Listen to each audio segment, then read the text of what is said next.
Hey, what's up guys? Nils here, welcome back to another video. So a lot of people have been asking me how the Easter event actually works because I guess they're not familiar with it since they're probably a little bit of newer players. But anyway, for the older players, it's exactly identical to pretty much what the Christmas event was. Like they basically just took the same assets and they just like reskinned everything into the Easter egg. So anyway, first things first, since we have a raid that's about to be active, as you guys can see on the portal behind me as well, let's talk a little bit about the raid first. So the raid happens just like every other raid. It happens randomly about 2 times per hour, like once every 30 minutes or so, and it happens randomly. It's server sided, so it's not a global event, so you will pretty much like see differences in when that happens. It depends on your server.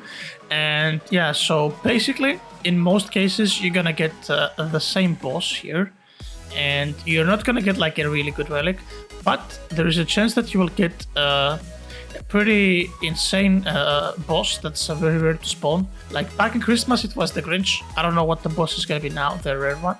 But when the rare one happens like to spawn, you do have a chance to get some pretty insane relics. I don't actually entirely know what the relics are yet, but judging by Christmas, we used to have Santa's hat, which was like by far the best relic for power. So I would assume that something similar is gonna happen. Who knows? Maybe it's gonna be a luck relic or something that will be a play as well. I don't know. We're gonna see. But yeah, just keep an eye out on the raids, and despite just keep farming them for the shards that you get out of them. So for these Easter shards right here, like they are pretty useful because the Easter enchants, as I showed in the video, are pretty damn OP, and like they're really big value. They're worth like investing some time to just roll on them. But anyway, so let's scoop through the run and let's see what we're gonna get. So we got Chick Fighter, as you see.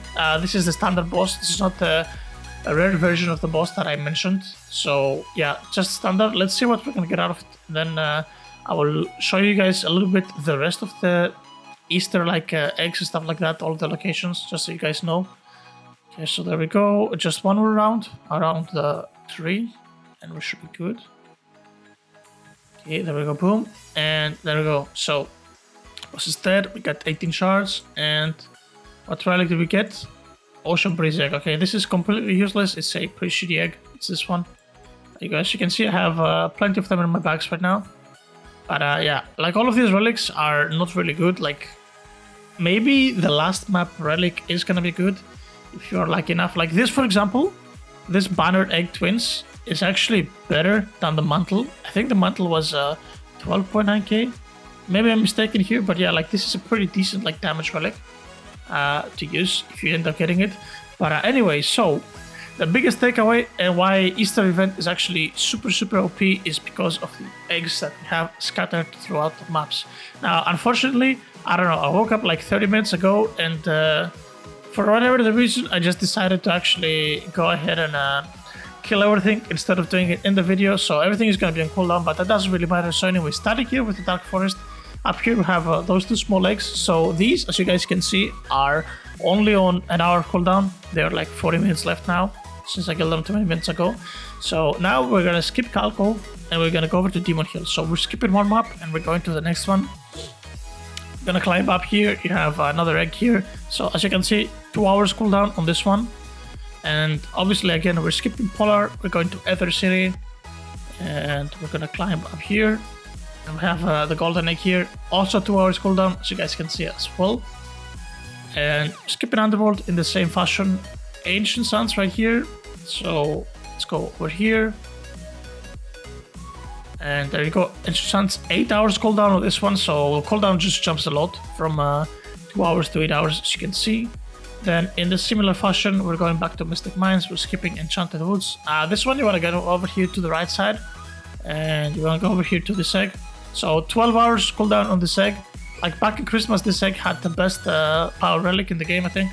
Actually, not the best damage relic, but the best power relic back then.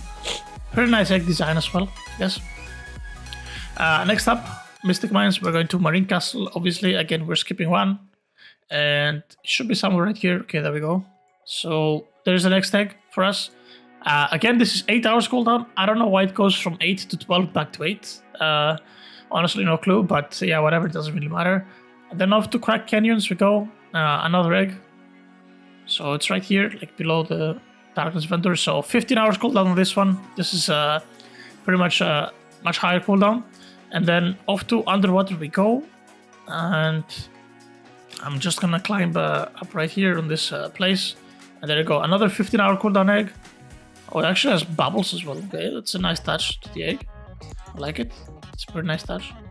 And now, technically, your logic would tell you Hangag, right? Now, that is not the case. There's no egg in Hangag. And we do have a egg here in Typing Towers. So we're gonna go right here. If you are on the last map, most of you guys are probably not, because of how brutal actually the game is and how hard it is, which is kind of silly. But yeah, so this is the last one. 20-hour cooldown, as you guys can see on this last map egg. And I would assume that this egg could actually give you some good stuff. Holy shit, 800 Robux to skip? Like what? Whatever, that's way too expensive. But yeah, anyway guys, this is pretty good. Like, despite the game being on a pretty bad state right now, like, I don't know, this map is extremely hard, especially after them like nerfing the spells. And as far as I'm concerned, they didn't buff them again or anything. Like, they're just still in the same like situation that they used to be. I don't know, actually, maybe they buffed them.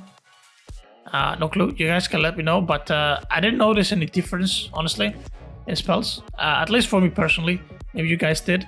So yep, that's pretty much it with the gifts. Like, gifts are super useful actually. Like, they're super good.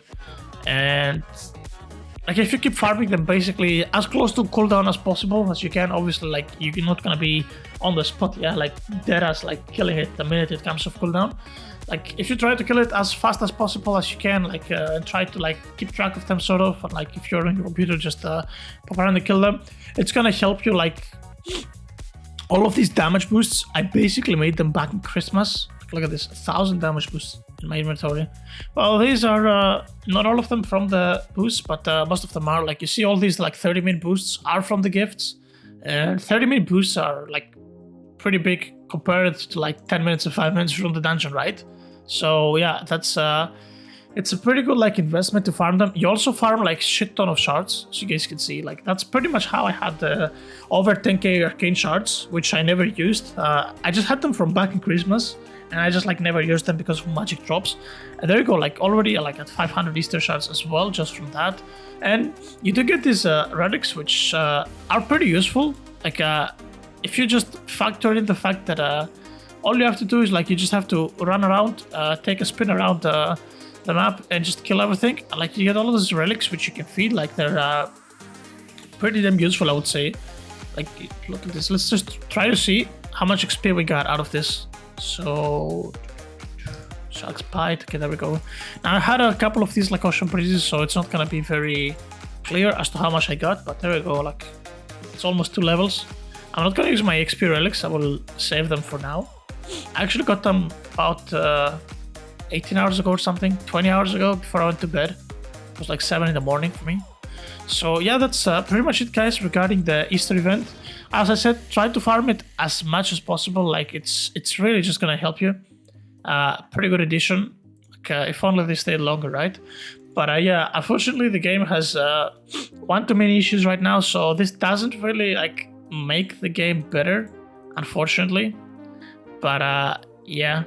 Anyway, guys, that was pretty much it for this video. As always, if you guys have enjoyed, make sure to click the like and subscribe button down below, and I'll see you guys all on the next one. Take care.